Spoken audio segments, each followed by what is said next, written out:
আসসালামু আলাইকুম শিক্ষার্থী, তোমাদেরকে 19তম পর্বে স্বাগতম। এবার আমরা 158 নম্বর পৃষ্ঠার বাইনারি সংখ্যা পদ্ধতিতে কিভাবে জন্মদিনের অনুষ্ঠানে মোমবাতি দিয়ে জন্মদিন উদযাপন করা যায় এবং বাইনারি মোমবাতি ব্যবহারের কিছু সুবিধা অসুবিধা নিয়ে আলোচনা করব। তোমরা শেষ পর্যন্ত সাথে থেকো। বাইনারি মোমবাতি অথবা জন্মদিনের কেকে সাধারণ মোমবাতি। আমরা সাধারণত জন্মদিনের কেকে প্রতি 1 বছরের জন্য একটি মোমবাতি ব্যবহার করি, কিন্তু প্রতিটা মোমবাতি হয় নেভানো থাকবে, নয়তো জ্বালানো থাকবে অথবা নেভানো থাকবে। আমরা এটি ব্যবহার করে তোমার বয়স বাইনারি পদ্ধতিতে প্রকাশ করতে পারি। উদাহরণস্বরূপ 14 বছরের বাইনারি 1110। তুমি চাইলে মোমবাতির মাধ্যমে প্রকাশ করতে পারো।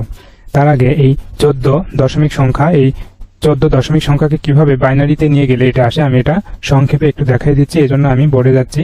তো এখানে আমরা 14 বছর বা 14 এই দশমিক সংখ্যাকে বাইনারিতে সহজে কিভাবে নিয়ে যাওয়া যায় তার জন্য এখানে আমরা বাইনারির স্থানীয় মান বা ধারাগুলি লিখব। তাহলে প্রথমে 1 লিখলাম, এরপরে 1 এর ডবল এখানে 2 লিখব, এরপরে এখানে 2 এর ডবল এটা 4, এরপরে এখানে 4 এর ডবল এটা 8, এবং এখানে 8 এর ডবল যদি আমরা 16 লিখতে পারি সমস্যা নয়, বা 16 তার ডবল এখানে 32ও লিখতে পারি। কিন্তু এখানে আমাদেরকে খেয়াল রাখতে হবে, যেহেতু 14 এটা হচ্ছে দশমিক সংখ্যা, এর সমান অথবা এর চাইতে ছোট যেগুলো স্থানীয় মান বা ধারাগুলি আছে সেগুলো নিব। তার মানে আমাদের এই 8 পর্যন্ত নিলে হবে, এখানে 16 নেওয়ার দরকার নাই, এই জন্য 16কে মিশিয়ে দিচ্ছি আমি। এবার এই 14কে গঠন করব এই ধারা বা বাইনারির স্থানীয় মান ব্যবহার করে, এবং বাম দিক থেকে ডান দিকে হিসাব করে যাব। সেই জন্য আমরা এখানে প্রথমে এই 8 আছে, আমরা 8কে নিতে পারি। তাহলে 14কে গঠন করার জন্য শুধু 8 নিয়ে হচ্ছে না, এই জন্য আমরা 4কেও নিতে পারি। তাহলে 8 আর এই 4 যোগ করলে 12 হয়। আমাদের 14 বানাতে আরো 2 দরকার, তাহলে এই 2কেও নিব। তাহলে 8 4 12 আর এই 2 14 হয়ে গেল। এখানে আর 1-এর কিন্তু দরকার পড়তেছে না। এখন যেই ধারাগুলি আমরা ব্যবহার করেছি সেখানে 1 দিব নিচে, এখানে 1 দিলাম। 8 ব্যবহার করেছি, এখানে 4 ব্যবহার করেছি, এটাকেও 1 দিলাম, এবং এখানে 2 ব্যবহার করতেছি, এটাকেও 1 দিলাম। আর এখানে এই যে এই 1টাকে ব্যবহার করি না, এই জন্য এটাকে 0 দিয়ে দিলাম। অর্থাৎ আমাদের সংখ্যাটা বাইনারিতে 1 1 1 এবং এই 0, এটা হচ্ছে বাইনারি সংখ্যা, এবং এটা এসেছে এই 14 দশমিক সংখ্যা থেকে। এভাবে তোমরা খুব সহজে তাড়াতাড়ি হিসাব করতে পারো। এখন আমি এখানে 14 বছরের জন্য 14টি মোমবাতির কিন্তু দরকার হয়, কিন্তু যদি আমরা বাইনারি সংখ্যা পদ্ধতিতে যদি হিসাব করি তাহলে এখানে মোট এই 4টা আমাদের এই যে 1 1 1 এবং 0 এসেছে 14 বছরের বাইনারি, এই অর্থাৎ 4টা এখানে মোমবাতি ব্যবহার করলে হয়ে যাচ্ছে। যেমন এই 1টা 2টা 3টা এবং এই 1টা, 4টা মোমবাতি এখানে ব্যবহার করে হয়ে যাচ্ছে। এবং এখানে যদি মোমবাতির উপরে বা গায়ে যদি আমরা এখানে লিখে রাখতে পারি যে এখানে এই মোমবাতিটা যেহেতু ব্যবহার করা হচ্ছে এই জন্য এটা 1, এটা ব্যবহার করা হয়েছে বা জ্বালানো হয়েছে এই জন্য এটাও 1, এটা জ্বালানো হয়েছে এটাও 1, এবং এটা জ্বালানো হয়নি এই জন্য এটা 0। অর্থাৎ 14 বছরের জন্য এই যে 1 1 1 এবং 0, এটা দিয়ে বোঝানো যাচ্ছে যে এটা আসলে 14 বছর বয়সের একজনের জন্মদিন। এখন এখানে কিছু প্রশ্ন করা হচ্ছে যে বাইনারি মোমবাতি ব্যবহারের সুবিধাগুলো কি কি। আচ্ছা, এর জন্য আমি সরাসরি এখানে বোর্ডে যাচ্ছি। বাইনারি মোমবাতি ব্যবহারের সুবিধাগুলো কি কি, যে কম মোমবাতির প্রয়োজন হয়, যেমনটি আমরা দেখতেছিলাম যে 14 বছরের জন্য 14টা মোমবাতির কিন্তু প্রয়োজন পড়ে, কিন্তু এখানে যদি বাইনারিতে যদি হিসাব করি আমরা তাহলে কম মোমবাতির প্রয়োজন হচ্ছে। যেমনটা আমরা কিছুক্ষণ আগে দেখলাম যে 4টা মোমবাতি দিয়ে কিন্তু আমাদের কাজ হয়ে যাচ্ছে।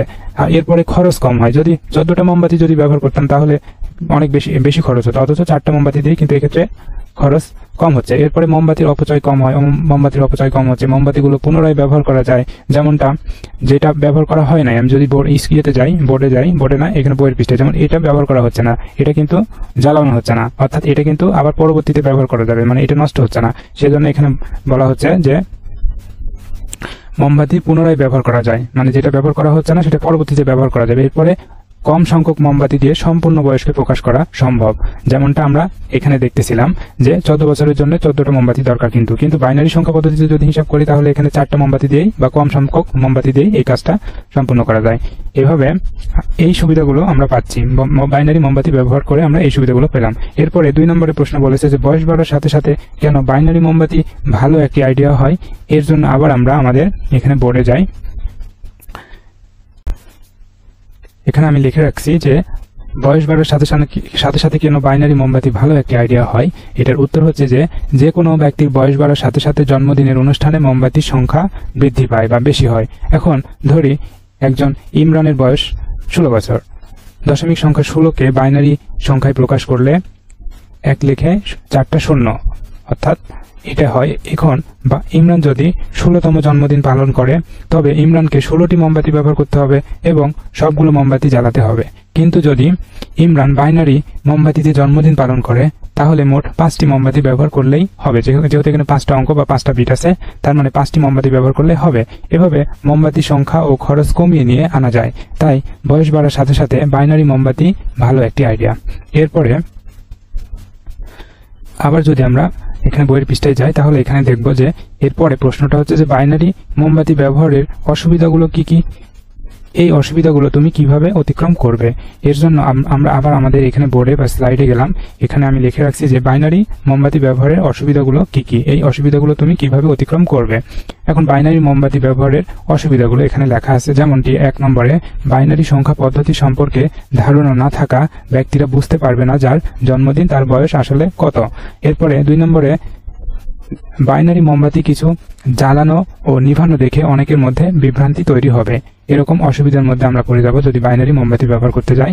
এরপরে এই অসুবিধাগুলো আমি যেভাবে অতিক্রম করব তা হলো যে মোমবাতিগুলো জ্বালাবো, যে মোমবাতিগুলো জ্বালাবো সেগুলোর গায়ে 1 এবং যেগুলো জ্বালাবো না সেগুলোর গায়ে 0 দ্বারা চিহ্নিত করে দিতে পারি।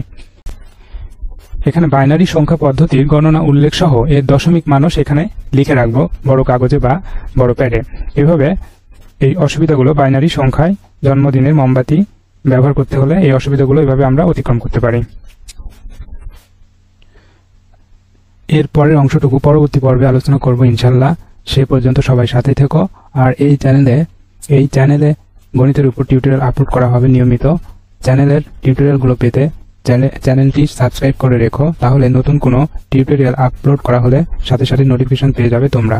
আর সেই সাথে বলি, আমার এই ভিডিও টিউটোরিয়ালগুলো 1 বার বা 2 বার দেখে না বুঝতে পারলে এই ভিডিওর ডেসক্রিপশন বক্সে অথবা কমেন্ট বক্সে গুগল মিটের লিঙ্ক দেওয়া থাকবে। লিঙ্কে ক্লিক করে সরাসরি লাইভে যুক্ত হয়ে প্রশ্ন করতে পারো, আর তাহলে আমি তোমাদের সমাধান দেওয়ার চেষ্টা করবো ইনশাল্লাহ। আর হ্যাঁ, লিঙ্কটি নির্দিষ্ট সময় পরে রিমুভ করা হবে এবং লিঙ্কের সাথে সেখানে বার এবং সময় উল্লেখ করা থাকবে যে কি বারে আমি লাইভে থাকবো। এবং কমেন্টে নিজেদের মতামত জানিয়ে দিও। কথা হবে পরবর্তী পর্বে। খুদা হাফেজ।